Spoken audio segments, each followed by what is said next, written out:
Hello, everyone. This is a video overview explaining how to create an outline for a research paper. In this particular video, I'm using the subject of happiness, but the concepts that are presented here will work for pretty much any topic that you can think of, and it should work in general for even the other classes that you may be taking. But before you can create an outline for a paper, you do need to have done a pretty substantial amount of legwork before getting to this point. Before we can dive into the how-to of creating an outline, it assumes several things. Number one, it assumes that you've done enough preliminary research to have developed a clear, concise, and debatable thesis statement on the subject of happiness in this case. It also assumes that you've not only done the preliminary research where you've kind of done some skimming, maybe you've used some AI a little bit to help you kind of see what an article is about, but once you have determined what your thesis is going to be, once you have determined that it's viable and that there's enough research to sustain not only the thesis itself, but all the topics that you need to treat or address, in the service of building your argument, you also have to have actually chosen the appropriate number of sources from the places that a given professor allows. Most often, that will be the databases of the school that you're attending. For us, that would be the STC databases. But for this particular assignment, you're also allowed to choose up to 3 TED Talks. I've provided some sources in the course, including a documentary and a couple of sources. You can certainly choose from those as well. And we're also going to talk in just a moment about or review some of the informal strategies that you could have used to have found those things. So let's take a look at what we do once we've got all those things in hand. All right, so once we've got all those sources in hand and we've read them deeply and we know them well, we need to establish the bones of our paper. This is kind of like building the structure or the beams of a building also. You have to lay those foundations down before you can decide what kinds of things you're going to be adding, not only from the sources, but also what you're going to do with them and the arguments that you're going to make. So when I talk about the bones of the paper, this is where you're making the big decisions first. The thesis statement that comes first. You're also thinking about your basic topic sentences that you need, and those are also going to be, for the most part, debatable claims, because if your thesis on the whole is debatable, the vast majority of your points that you're making will also be debatable. So think of your topic sentences as mini debates, mini arguments unto themselves that you have to prove one by one, so that when they are taken in sum total, they serve to support and defend your argument. So this is also what prevents writer's block when you start drafting. So the time that you invest in the legwork before you even get to drafting is where the real payoff begins. All right, so I have here a handout that students in my in-person classes get in person, but I also place this in the online classes. And this is a document that's meant to help you establish the bones in your paper. And if you think about the structure of the human body, the probably the most important part is the brain, right? Because that drives sort of everything else. So when you're thinking about the bones of your paper, you need to have your thesis, and I recommend either opening a file or getting out a piece of paper, writing your thesis in its shortest, most concise, and clearly debatable form at the top, and then asking yourself these questions. What are the arguments against this claim that I've made in general? And just kind of list what you can think of off the top of your head. And then ask yourself, what kind of concessions do I need to make about the degree to which my claim holds true, or what limitations I have to admit are there? So I'm just going to list these. So this is kind of like a brainstorming exercise where you've got your thesis and you know you want to support it, But you need to start thinking about, well, what are the arguments against it? What are the objections going to be about that? And obviously, you won't think of everything just, off the top of your head in the beginning, but this is a good mental exercise. Also, ask yourself, what questions, what concerns, which objections can others raise about your claim, and list whatever comes to mind. And then for each one of your topic sentences, which you should try to establish all or nearly all of the points that you think that you need to make in order to develop and support and defend your working thesis. So you need to think about listing all of your topic sentences and making sure that all of those have a connection to your thesis. One of the biggest pitfalls that students often make when creating an outline is they think that each source I have is a point in the paper, and that is not true. Outlines go point by point, not by source. The argument is about the points that you make, the argument that you build. It's not about the sources. The sources provide some of the ingredients that you'll use and build on, but it's not going source by source. So you're establishing your points so that you have structure to the paper. For each one of those topic sentences, and right now we're talking about some brainstorming exercises that will help you in creating a rough outline. So once you have your topic sentences, you need to think about what examples and evidence am I going to use from which sources in a given paper. So this is where you're figuring out what you're using from each source. And keep in mind, you might be pulling from more than one source to develop and support a given point. You're also starting to think about, what are you going to add? What are you going to contribute to each point? So it's a way of mapping out the points in a relatively concise way, even in the rough outline. And you're thinking about all the things that you need to do. And you're not doing it in a formulaic kind of way. You're doing it in an organic sort of way, and it kind of builds out, and it's very iterative, very back and forth in its design. And you're listing these things out.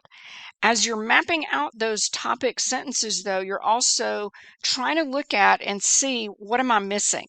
Am I lacking anything in my sources in terms of the points that I need to treat, the arguments that I need to make? And if so, that means you need to do more research, even if you've already got your 7 sources or however many you're required to have on a given assignment. So if you need more, you need to go get more. And maybe it's not that you need more sources per se, but maybe you need treatment of a given topic. And if your current sources don't treat a given topic or give you enough to sort of hang your hat on, then you have to go look and kind of beef up what you have.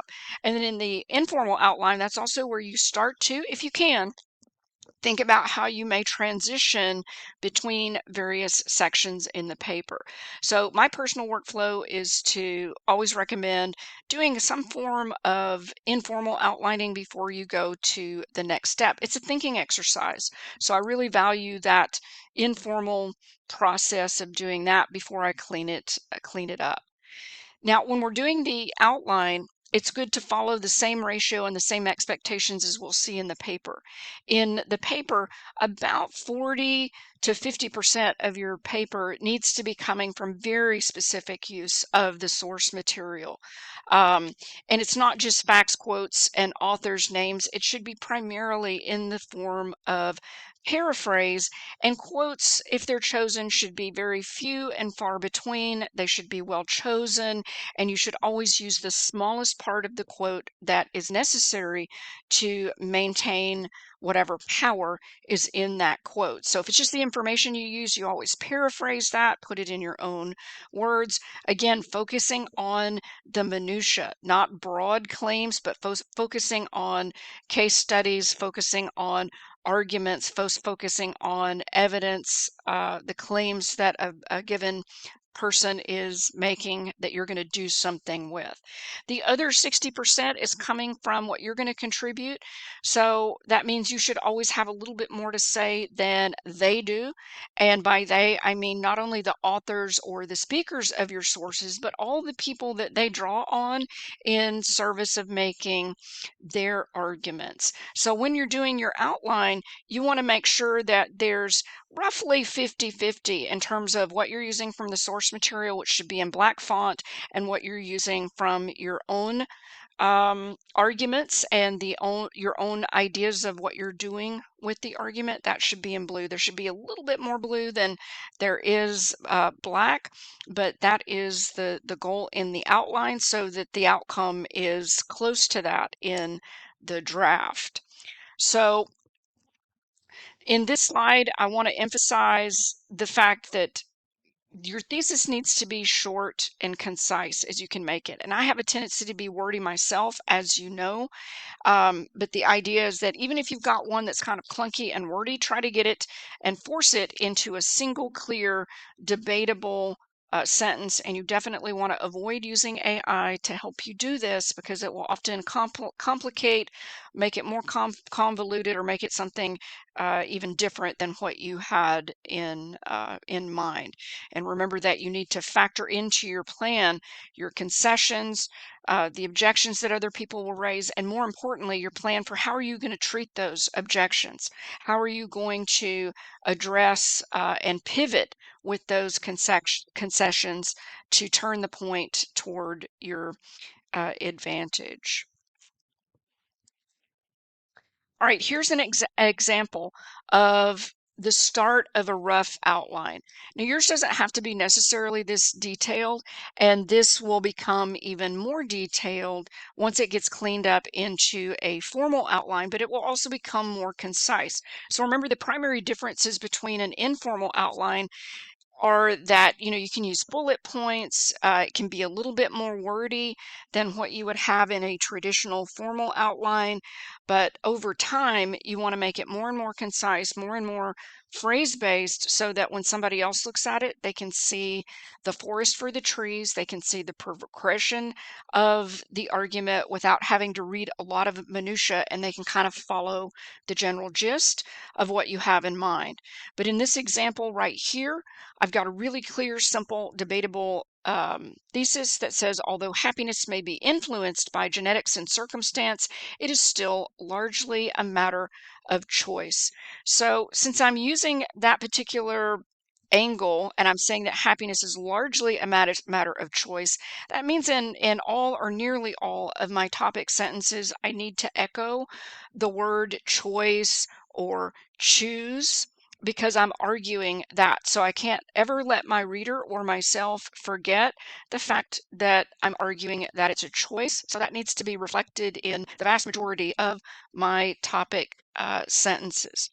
Now, I've got my first topic sentence here that says the research showing the role of genetics and circumstance still supports the notion that happiness is significantly determined by choice and intentional activity.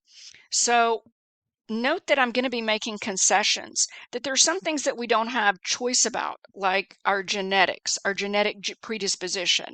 Our personalities are at least partly determined by the genetics that we inherit from our parents, and the rest come from environment and circumstance. So there's some things that are maybe not a matter of choice. So notice that I'm starting to list the concessions, stating some of these things. And I'm kind of starting to go through and think through, just in bullet point form, how I might be developing this point. Notice I'm not writing anything out. I'm just kind of thinking through the bones. Now, when I really talk about the bones, I'm really talking about the topic sentences. But then now I'm thinking about, well, how am I going to flesh that out? What am I using from the articles? And I'm putting out in parentheses the last name of the author or the TED speaker that I'm drawing things from for this given point. So in this one, I've got 1, 2, 3, 4, 5, possibly 6 sources. That's probably too many for one point. And keep in mind that one point in a given section of the paper is likely going to draw on more than one source, not because more is better, but you pull what you need when you need it. And you do have to be careful about how and when you do that so that you're using sources effectively and you're not just isolating things without really developing them. So, but it's okay for me to do this right now because this is my rough outline and I'm already figuring out what I'm wanting to pull in from some of the sources. Now, some of these are TED Talks and they are story driven, they're narrative and they're very powerful. This source right here by Howard Cutler and the Dalai Lama, that one is also very good for the point that I want to make here. And there are stories in there, anecdotes, examples that will need to be presented intact in order for them to be um, effective. But notice I'm already starting to uh, emulate what I want to do um, in my actual formal outline is I'm putting in black what I'm using from sources and I'm labeling things out to the side and I'm starting to put the things in blue of what I'm going to add, from me. Now, I don't need to keep putting me out here to the side, but I put this here for the video purposes just so we can kind of remember that blue is for you, black is for what you're using from the sources. And keep in mind that when you have your rough outline for a given point, you're going to clean it up even more than what you see here. Some of these things may drop off, some things may add, but this is like the basic progression. And then I go on to the next point that I want to make, and then I'm going to do the same thing. So I'm going to rinse and repeat that for all of the points. Keep in mind that when you're developing the bones of your paper, or maybe you did this when you did your annotated bibliography, you can upload that to something like Notebook LM. You can upload all your sources and you can ask if you've left anything out, if it can note any gaps in your research. And once you get done with enough of your outline, you can kind of do the same thing there. You can upload that and ask for AI feedback or feedback from your professor or even a peer or even a family member. Sometimes I have students who have conversations with family members that are quite productive, and sometimes somebody else or something else in the case of AI can see something that you're leaving out or that you're not treating that you need to evaluate and consider whether you need to include that or not, or whether that's not good advice in that particular case. All right, so in this example right here, I've got what it looks like, and this is just a partial little snippet of an outline that I created. It's got a basic plan for the intro. For the hook, I wanted to use this old black and white movie called It's a Wonderful Life and make a connection between the main character in that film and us. Um, and lead that into what we think happiness is and into my working thesis in this example, which is that happiness is a mindset that we can cultivate. Notice how clear and short and concise it is. And it's a contentious claim. It's claiming that it's not necessarily an emotion or other things. It's a mindset that we can cultivate. So that implies that we have some level of control over that. Now, for this little example right here, this is an argument of definition. So what you see right here does not apply to any other of the prompt choices. If you're not writing an argument of definition, you will not have a what happiness is not section.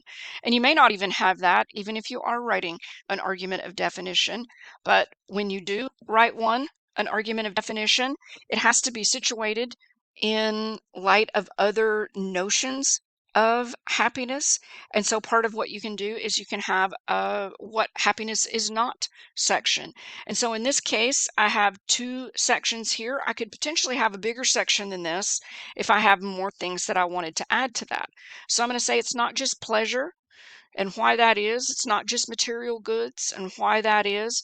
And notice here the relationship between the blue, which is me, and the black, which is the sources. Now, obviously, when I'm writing the paper, I'm going to have a lot more black than what is represented here, but I need enough here to remind me of what I'm going to use, and I need enough in the blue to show the progression of what I'm going to do with it when I'm chiming in on my own.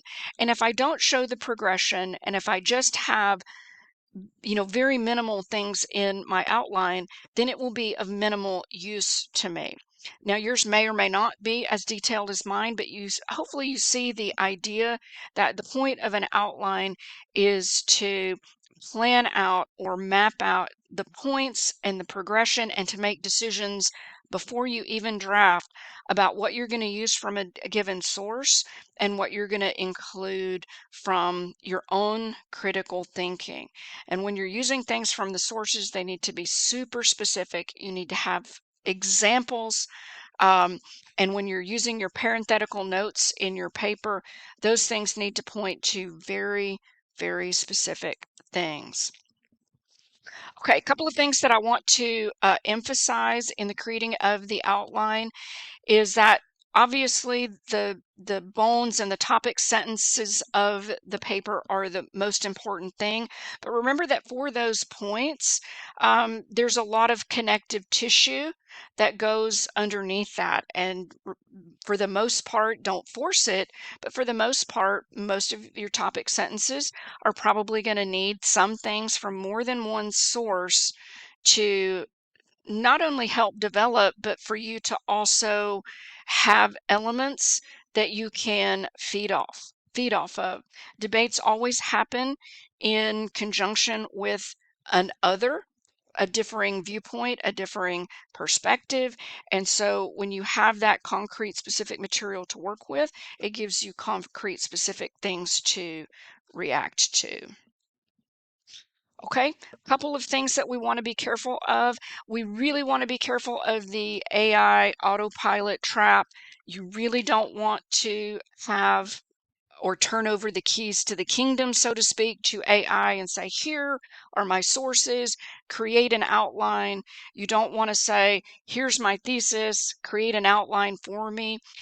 It can provide some good structure in some cases, but oftentimes what happens is students will kind of mentally check out and they may not even realize it. They're thinking, oh, it's just helping me, it's not writing my paper. And that's true to a point. And there are some good workflows that you can use with AI. So I'm not saying that I'm opposed to it. And in fact, in the past, I've allowed students from the get-go, yeah, use AI to help you create the outline, but make sure that you're in the driver's seat. Then I often have students after the fact say, it's really better if you create the outline by hand. And what's really gratifying about that is that it points to the fact that students are really starting to think about when is it good to use AI and when is it not as good of an idea to use it. So I really think that you should create all or nearly all of the outline by yourself and kind of use it as a conversational partner after you've gotten some things done to help you think through some things or help you see some gaps and whatnot. But you've got to be really careful. And it's always pretty obvious when students turn in something that has a really heavy AI presence in it. It's got a different it varies. It varies depending on what tool a student used, how they prompted it, and so on. But a lot of times you can tell when a student is or is not as invested and personally present in the outline. So do be careful about that because the point of this is to make your outline easier. Excuse me, your draft easier to write, not harder. And if you over rely on AI to do the outline, sometimes students don't know how to develop the points for that because they didn't come up with those points and they may not have fully processed the sources in a way that would even develop those points. So it can be a double-edged sword. Okay, so bottom line, obviously you want to determine your own thesis you can almost always tell when AI has created a thesis. And again, not that it's necessarily bad, but sometimes it's convoluted, sometimes it's more complex, sometimes it's less obviously debatable. And even when you have a really simple thesis that's debatable, the process of defending and supporting that is complex. So why make your life more complicated than it has to be? So a good use of AI would be having your thesis, and maybe it's super wordy, maybe it's packed with a lot of different things, and maybe you get it to help you condense that. Um, Maybe not in its own wording, but maybe it helps you strip some of the fluff out of there, or to state it more broadly. Or maybe you're kind of doing a stress test to see, like, is this really debatable? Is it clearly debatable to a person? But I wouldn't just rely on what AI said about that. I would ask regular people in your circle, like, this seems debatable to me. Is it clearly debatable to you? And if not, then maybe talk with that person about what or why it does or does not seem to be debatable. You never want to let AI choose what evidence you're going to use from a source, but you could use it to help you see what kinds of things you might need to add, what kind of things you might need to counter, and things like that. Another good use is when, like, let's say you finish your outline. Put in your outline to something like Notebook LM. You could probably even do it into Gemini. It's got pretty generous source uploads, and you could upload your outline, compare that to your sources. You could see if there's anything that you've missed, but again, don't over rely on that. But you could maybe leverage the AI's ability to process and make connections more quickly than we can, and maybe something useful surfaces. But be careful and don't just do that and accept all of the suggestions that you get. So the main thing is that if you do use AI in helping to create the outline, that you do so as a partner, as a thought partner, as a tutor. You really don't want it to write any part of the outline for you. It should act more like a writing coach, with you serving the ideas and bouncing ideas off of the AI. And then when you're having a conversation with AI, you also have to really evaluate what it says, and don't just kind of mindlessly accept its whatever its recommendations are. So remember that AI is programmed to be pleasing, so it might validate things that it really shouldn't have validated. And then you're like thinking, great, it said it was good, I'm good to go. You need to remember to push back and to almost give it permission to be honest. I mean, obviously, they don't have a concept of honesty, but you know what I mean, to kind of tell you what you need to hear versus what you want to hear. And that goes the same with whatever suggestions it makes. One of the biggest pieces of advice I can give you when you're having a conversation with AI is to push back and take the conversation in a new direction, so that you always remain in control, and so that you can take it in directions that you're wanting to take it in, and you're not just kind of blindly following an AI uh, suggestion. Okay, so there are a couple of things that you might find useful, and that you may have already found useful when you were doing your preliminary research. If you determine in your conversations with AI or your own critical thinking, like, hey, I'm missing some sources on such and such topic that I really need to treat in my paper, you can be an Edge browser, open up the Copilot slide out chat on on the right corner, where it kind of slides out and it can see what's on your page. And remember those on the fly strategies that I showed you previously, where you can have it find you some JSTOR articles, some TED Talks, do some rapid brainstorming about concepts that you need to look up. So that can help surface ideas. It can help surface articles or TED Talks more quickly. Um, and you can do some neat things in Notebook LM too, even with just one source, or even a couple of sources. So maybe one of your interactions, maybe you're asked saying that your thesis is that grief can lead to happiness. Act as a critical academic and give me 3 objections. And so it lists those things, and then maybe you're using or choosing one of those things, or maybe you're having a conversation with it about those things, so that now you're getting an idea of what you need to look up additionally, or what you need to treat in terms of a counter argument. So these are good examples of how you can use AI to help without having it do anything explicitly for you. You can also take just one source and have a conversation in, say, Notebook LM with that source. And you can do this in the same thing with Claude or Gemini or the others. But you can also put a pair of sources in there. And maybe you're leveraging AI to kind of help you see where ideas converge, maybe to see where ideas differ. And maybe this helps you determine things that you want to treat, things that you want to use in your paper.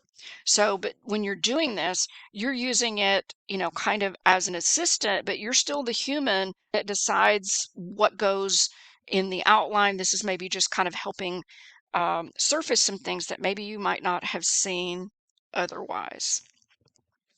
So what we have here is kind of a hybrid outlining flow chart. Obviously, I think that the best workflow is the human workflow for this, because it's not hard to create an outline, but it is tedious and time consuming.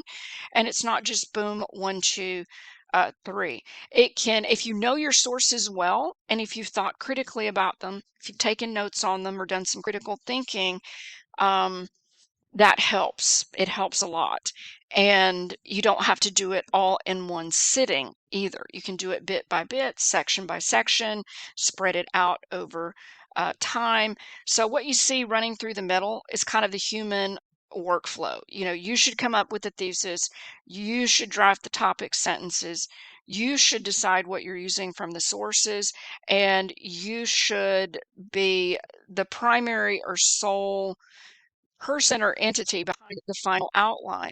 But there are some workflows that are pretty useful, like when you're stuck. So I know a lot of times I have you get feedback on something after the fact, but that's only because I want to emphasize how important the struggle is, how that's where you're thinking, right? It's not meant to be necessarily easy, because the ideas don't just come to us when we want them to. They come when there are friction points. They come when we we thought one thing and discovered that we're thinking something else. So it's a process. But let's say you get stuck on a thesis, then you can use Copilot or one of the other AIs to kind of talk about that a little bit. But again, you want to avoid taking one that it says, oh, here, you can use this, because it's often worded in a way that not only sounds AI, but then sometimes even the concepts of what it's suggesting that you do are maybe a bit over much. And so it's always better, in my view, to make sure your thesis is your own, and that it's simple and clear and debatable. Same thing on the topic sentences. And that doesn't mean you can't get help if you get stuck. Maybe you have done however many topic sentences, and maybe you're asking like, hey, these are the big bones of the argument that I'm seeing so far. What am I missing? What concepts might I need to look up? So you can kind of iterate, when you get stuck, so that you can get unstuck. You can use Notebook LM again to help with the sources, but make sure that you know the sources and that you're making the decisions. This is my favorite use for AI over here, is as a sparring partner, but this is where you have to have your brain really on, and you have to be on point, and you're not just letting it drive the conversation. You're steering it in new directions, you're pushing back. And this is what kind of helps you figure out what you're thinking. So remember, when you're asking for feedback, you need to always set parameters, and to tell it not to do anything for you, and to ask questions to elicit what your thoughts are. And instead of asking it what you should include from a given source, you should ask it to ask you questions about what you think you should include, and then you can have a conversation about that. Maybe you're saying, I think I should include the example from this TED talk about how the worst moments in our lives make us who we are, and you're maybe articulating a very specific example, and maybe having a conversation about that one versus another one. That's much more productive than, um, having a conversation where you're either not fully present or where you're not the one that's really making the decisions.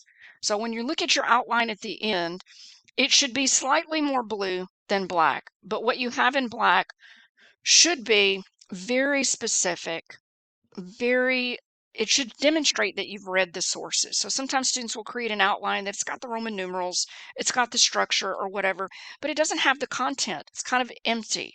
It doesn't have anything there where you can look at it and say, oh yeah, this student has definitely read and watched all these sources. They're making very deliberate choices, and that they're doing that same thing with the parts in blue. Sometimes students will accidentally put things that are in blue that are actually things that are from the sources, or they put things that are just very vague talking points and not really anything that's going to be super useful in terms of building a given point.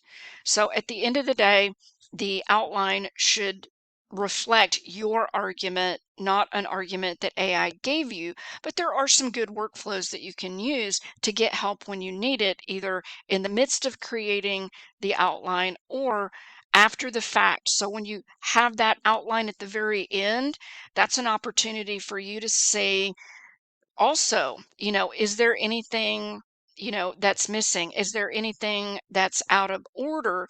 And the value of that is that especially if you're thinking critically and not following the advice blindly, is it can help you self-identify and self-correct some things before you start drafting, and that will result in a more successful draft.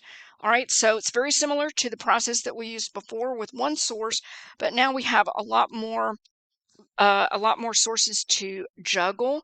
So it is all the more important that you know those sources really well. Otherwise, it's really hard to create an outline that will actually be useful in drafting the paper. That's it. That's a wrap. I hope you found this useful, and I hope y'all have a great day, and I'll talk to you soon.